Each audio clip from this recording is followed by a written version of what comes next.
Key points: the historical context of Lord of the Flies. The novel was published in 1954. The boys say they've claimed this island, and in doing so they feel like they are adding to the British Empire. Britain prided itself on having a civilising force on the so-called natives when it conquered other countries, and yet the boys are anything but a civilising force on this island.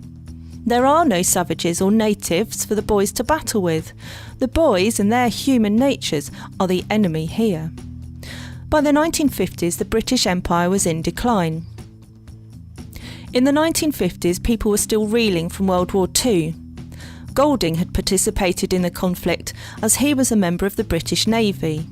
He experienced the dark side of human nature that drives people to be violent, brutal and cruel. After World War II, psychologists such as Adorno tried to work out why seemingly normal people had been able to take part in atrocities such as running the Nazi concentration camps. Golding wanted to explore the same problem. His novel takes a very pessimistic view, suggesting that the potential for evil is inside everyone.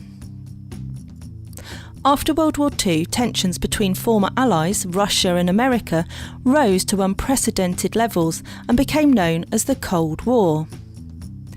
The Cold War was a battle of ideologies, with the democratic West on one side and the communist dictatorship of Russia on the other. In the same way, Ralph and Jack initially have an uneasy alliance, but this soon breaks down. In the novel, it's Jack's dictatorship which seems to gain the most power and control. The notion of a worldwide communist dictatorship was a constant fear during the Cold War. The Cold War provoked an arms race with the threat of nuclear war. In the novel, the boys talk about atomic bombs having been detonated, as if the Cold War had come to a head. World War II, the Holocaust and the Cold War made many people question their faith.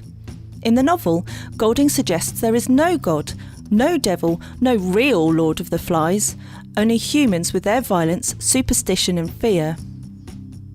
The novel has many religious overtones.